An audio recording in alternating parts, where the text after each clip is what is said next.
12월 26일 금요일입니다. 미가서 6장 1절에서 16절까지인데 1절에서 8절까지만 읽고 말씀 나누겠습니다. 너희는 여호와의 말씀을 들을지어다. 너는 일어나서 산을 향하여 변론하여 작은 산들이 내 목소리를 듣게 하라 하셨나니 너희 산들과 땅의 견고한 지대들아 너희는 여호와의 변론을 들으라. 여호와께서 자기 백성과 변론하시며 이스라엘과 변론하실 것이라. 이르시기를 내 백성아 내가 무엇을 내게 행하였으며 무슨 일로 너를 괴롭게 하였느냐? 너는 내게 증언하라. 내가 너를 애굽 땅에서 인도해 내어 종노릇 하는 집에서 속량하였고 모세와 아론과 미리암을 내 앞에서 보냈느니라. 내 백성아 너는 모압 왕 발락이 꾀한 것과 부월의 아들 발람이 그에게 대답한 것을 기억하며 시딤에서부터 길갈까지의 일을 기억하라. 그리하면 나 여호와가 공의롭게 행한 일을 알리라 하실 것이니라. 내가 무엇을 가지고 여호와 앞에 나아가며 높으신 하느님께 경배할까? 내가 번제물로 1년 된 송아지를 가지고 그 앞에 나아갈까? 여호와께서 천천의 순양이나 만만의 강물 같은 기름을 기뻐하실까? 내 허물을 위하여 내 맏아들을 내 영혼의 죄로 말미암아 내 몸의 열매를 드릴까? 사람아 주께서 선한 것이 무엇임을 내게 보이셨나니 여호와께서 내게 구하시는 것은 오직 정의를 행하며 인자를 사랑하며 겸손하게 내 하나님과 함께 행하는 것이 아니냐? 아멘. 오늘 본문은 6장인데요. 어제 성탄 설교 때 5장 나누었고요. 오늘 이제 6장입니다.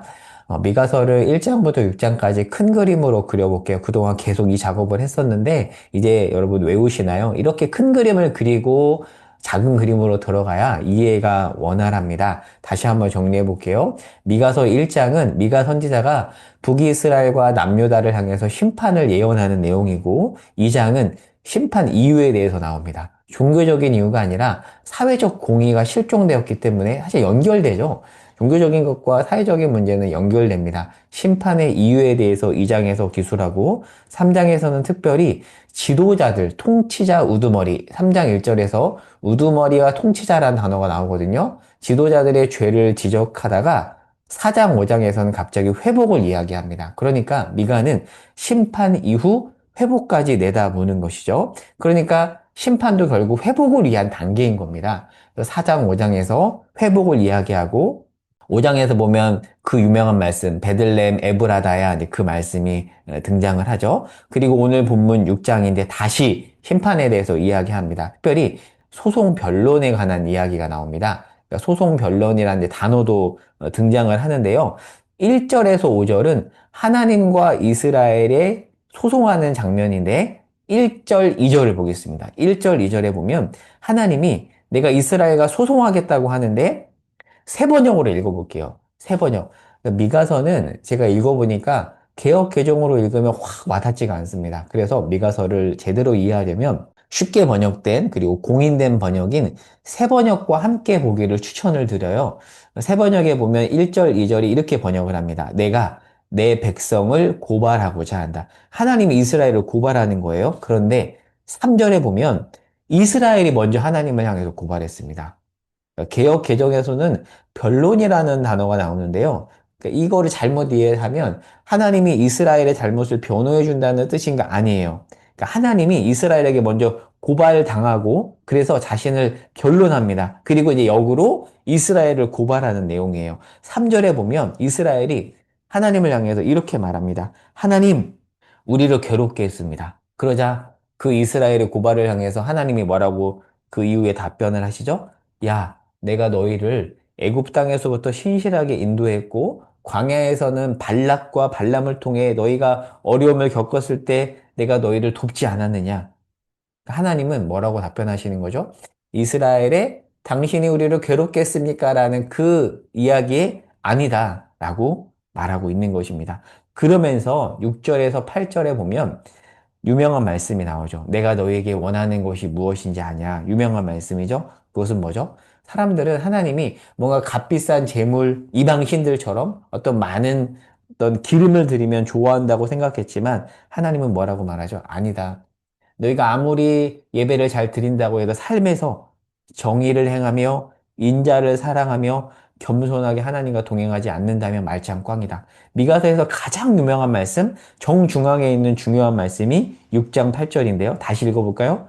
정의를 행하며 인자를 사랑하며 겸손히 하나님과 동행하는 것. 내가 그걸 원한다. 물론 이 말이 자칫 하나님이 예배를 중요하게 여기지 않는다라고 그렇게 오해할 수 있는데요. 그런 말이 아니에요. 예배도 드려야 되죠. 문제는 이 당시 유다 백성들이 예배를 열심히 드림에도 불구하고 삶에서 반응이 없었던 것이죠. 열매 있는 삶이 없었던 것입니다.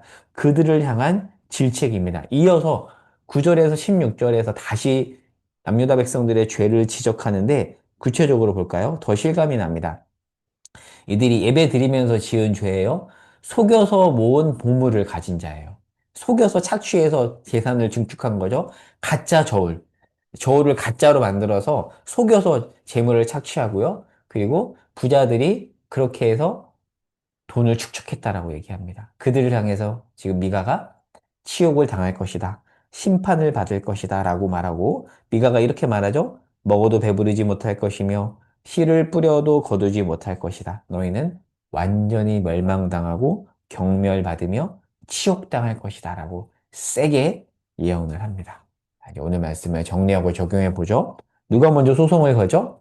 이스라엘이 먼저 소송을 겁니다. 하나님이 우리를 괴롭혔다라고 먼저 소송을 걸었죠. 이 말인즉 무슨 뜻이냐면 자기 마음대로 하고 싶은데 하나님이 막았다는 거예요.